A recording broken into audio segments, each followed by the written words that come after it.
Konnichiwa! Today I will be reacting to 10 Japanese secret customs and unspoken rules that most foreigners don't know about. This sounds so intriguing. There's also Japanese subtitles in this video. You can add the automated subtitles from Google and translate it into Japanese if you don't understand too well English. So you can pretty much understand what I'm saying. I'm not saying anything too difficult. Yeah, should be okay. Okay, let's check out this video. Let's go. Welcome back to my channel. I'm Aki. Did you know that Japan's got a bunch of elementary school teacher Welcome back to my channel. I'm Aki. turned into a full-time YouTuber matcha artist. Wow, this is so cool. We need to check out some matcha artists in the channel. Did you know that Japan's got a bunch of secret customs and unspoken rules that most foreigners don't know about? Today, Bro, I love his English accent. It sounds so good. I'm so excited to spill the beans on the top 10 that I bet you will find very interesting. Trust me, knowing these will make your trip to Japan 100 times more fun. Also, it might make your life even better. So please watch this video and enjoy it until the end. Let's go. First, the mystery of the last bite on the plate. Alright, picture this. You're at the restaurant with your Japanese friends in Japan, and you'll find a plate with one bite left on it, and nobody's making a move for it. You might think, is there poison in it or something? But it's not. Well, here's the deal. Japanese people are super considerate. So nobody wants to be the one to eat that last bite. So it just sits there untouched.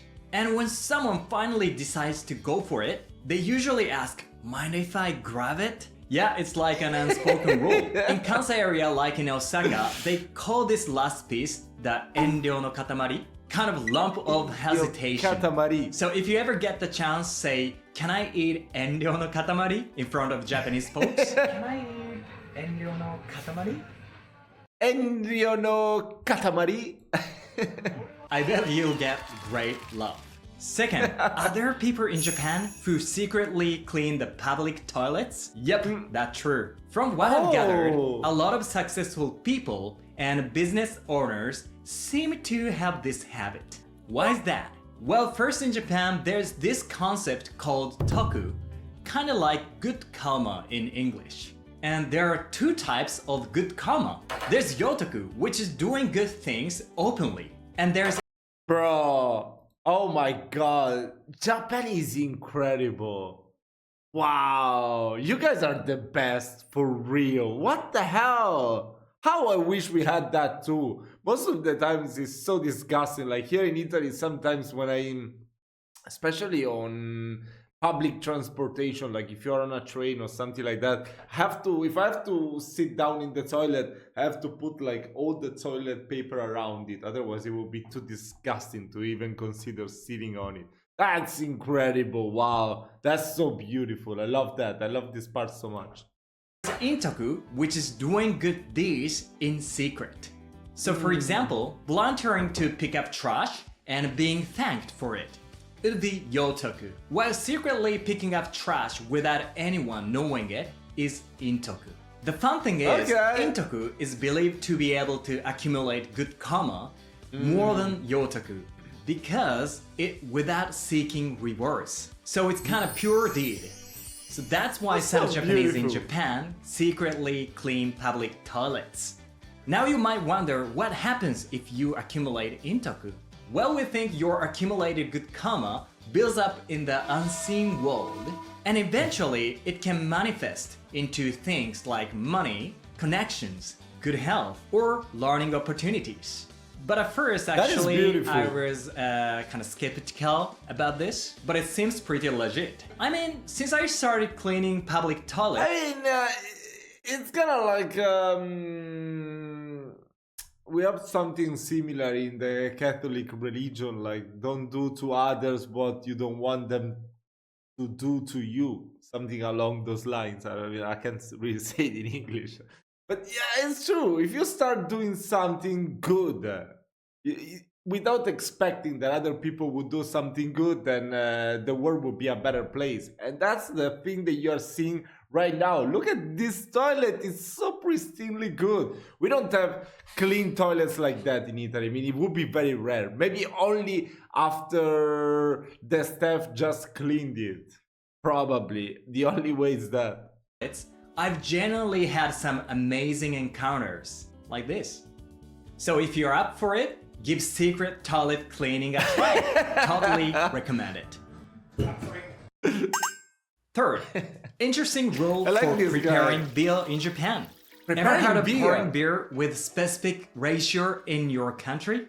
Well, in Japan, there is a rule for that. It's called the 7-to-3 rule. Basically, when you pour beer, you aim for 70% liquid and 30% foam. Oh. See, I ordered a beer at Izakaya the other day. It was perfect. I mean, it does look really good. Let me know down in the comments if you want me to do a video reviewing Japanese beers. I would love that. I will do one review in Japanese next, but the beer one, okay, I think I would like it even more. Perfectly 7-to-3 ratio, right?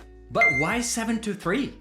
Well, in Japan, it's believed that the ideal beer not only looks beautiful, but also tastes delicious. And that's achieved with a foam ratio around 30%. I love that. I think this role reflects the Japanese characteristic of perfection in even the smallest details. By the way, it was quite a shock to learn that such a rule doesn't exist when I ordered beer for the first time abroad. Fourth, why are Japanese people so uncomfortable? No, we just tilt the glass until the end and then try to put as less foam as possible. I never really... Next time I would drink a beer, I would try that. With making eye contact. Ever notice how Japanese people don't really look in the eyes when chatting with them? Yeah? Sorry about that. Yeah, Japanese people usually aren't good at making eye contact. But why? There was actually a study at the University of Tokyo comparing eye contact between Japanese and Finnish people. Turns out when Japanese people are looked at by someone, we tend to feel like they're angry or unapproachable compared to Finnish people. Isn't it interesting? In simple terms, direct eye contact sometimes can come off as kinda intimidating for Japanese. So try to avoid giving that feeling.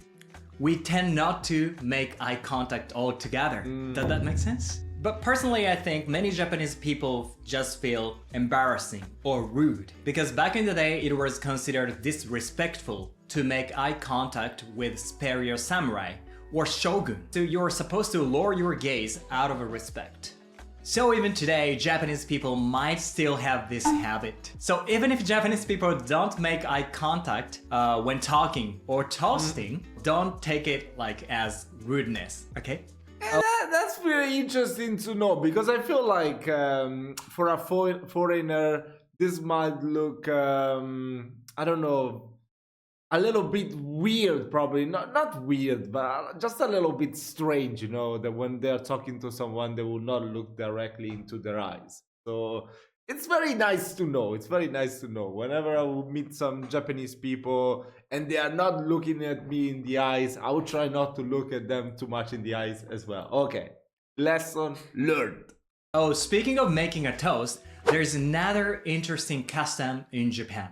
The mystery of shifting glasses downward during cheers. What do you mean? Check out these two photos of me toasting. One is with a friend, and the other is with my boss. Can you tell which one is with my boss? Yeah, that's right. There's no way. It's kind of like you recognize that you're below him in the chain of command or something like that. Right, it's this one. Because in Japan, there's a toast etiquette where deliberately shift your glass downward, allowing the glass of the person of higher states to be positioned higher during the clink. Yeah, it's a typical Japanese cultural consideration for hierarchy. However, being too conscious of this etiquette sometimes leads a funny problem. So both glasses keep going lower and lower. Yeah, if you easily recognize the state of the other person, you can adjust your glass accordingly during the toast, right? Bro, this is so complicated. Oh my god. This is so complicated. But when you are not sure about each other's states, and both are trying to be humble. What happens next? Well, humble Japanese people end up lowering their glasses more than the other person. And as a result, you end up with this back and forth game of lower than the other person. It might be happening just around me, not 100% sure, but probably it happens somewhere, sometimes in Japan. Sixth, why do Japanese people watch movie credits until the end in a movie theater? I think that's very respectful, you know? You should respect people that were doing that great job that you got to watch, right? Are you the type to watch the credits at the Not end really, of a movie? but still. If so, you will like Japanese. That's because most Japanese stick around until the very end of the credits. Why?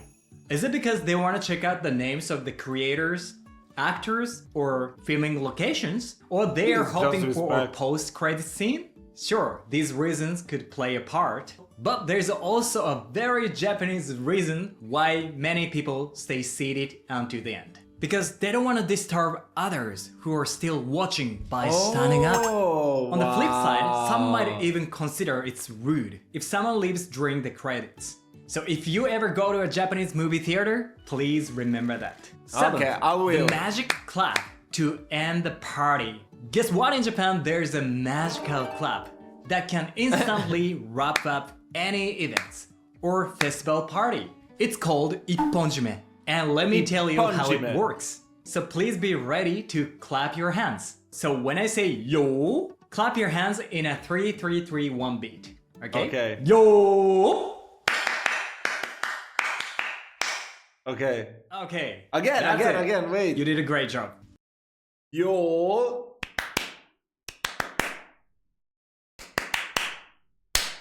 No, I fucked up. Okay, you want to do that again? Yes. Yo! Then finish. Oh, fuck. Yeah, just like that, everyone claps their hands 10 times. Oh, no matter how lively the party was, this ipponjime can smoothly bring it to an end. It's said that this gesture is a sign of respect for everyone who helped out or was involved in the kind of event or festival. And if you do it 3 times in a row, it's called sanbonjime. But if you just clap one time, like yo, this is called chojime. If you can pull off these moves, you're practically a certified Japanese party master. 8th, why are Japanese rows so quiet? One thing that often surprises foreigners when they come to Japan is how quiet the rows are. Yeah, you hardly hear any honking in Japan. For instance, when the car in front of you doesn't move, even though the light turns green, what do? And people in your country honk loudly? In Japan, many people simply give a gentle beep to remind the driver to go. That's it.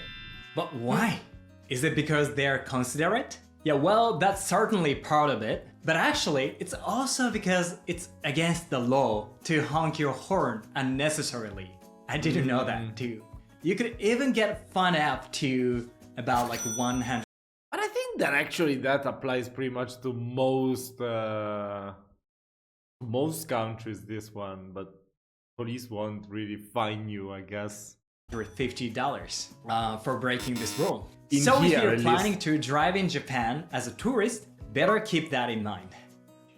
9th, evolution of bowing in 3 stages. You've probably heard about Japanese people bowing, right? But did you know there are actually 3 levels of bowing? Oh. First, there's the eshaku, a little bow used when greeting friends or passing someone in a hallway. Then there's the keirei, the most common bow used in various situations, like when greeting customers or like showing. You guys must have a really strong back, I think. Your back, you would never have like back problems with all those bowings. Oh my god, I will be like, I can't. That's really good, It's good, it's respectful, and also good for your back. Respect to someone of higher states. And finally, there is the sai keirei, the deepest bow reserved for I don't think I occasions can like do that. apologize. The I don't think that my body could stretch like that. I mean, I'm not gonna try. Yeah, I'm not gonna try. I'm afraid that I cannot finish this video if I try. A sign of respect. I will try it afterwards. So the degree of bowing reflects the level of respect. As of now, there's no bowing beyond 90 degrees. But knowing how Japanese people love to apologize, who knows? Maybe in a few years we'll see a hyper Okay, 90 degrees seems like a good one. AKA or something. Just kidding. 10th, the escalator rules in Japan The escalator are rules. chaos. Escalators have a rule in many countries, like stand on one side and leave the other side open for walkers. Apparently, most countries in the world do with stand on the right and walk for the left. So what about Japan? Well, standing positions differs between Kanto and Kansai areas. In Kanto, like Tokyo, it's left standing and right open. In Kansai area like Osaka, it's right standing and left open. It's a bit complicated, right? But can I say something that will make it But I mean, if you see all the people already lining up on one side, you will automatically line up on that side too. So I don't think it's too complicated, right? even Unless you're more the first one. complicated? There's another area with its own unique rule. It's sandwiched between Tokyo and Osaka, Nagoya. Here, interestingly, Nagoya encourages stand on both sides. Oh, Don't why? walk. I know it's chaos for foreigners, but don't worry. If you're ever confused, just follow the person in front of you and line up behind them. When in Rome, do what the Romans do. Simple as that. Well, today I've introduced you to 10 secret customs and rules of Japan. How would you like it? Feel free to comment and share which one surprised you the most. I'm very curious. Yeah, Japan still has many interesting rules and customs yet to be known, like this. So if this video receives a positive feedback, I'd love to make part 2. So please let me know in I the love comments his if you love accent. it. So now let's wrap things up with Ipponjime. You remember? Ipponjime, Okay, yes. please be ready to clap your hands. Okay, let's go. Yo! Okay, well done. Thank you so much. Okay, I hope to see you in the next video. Bye bye.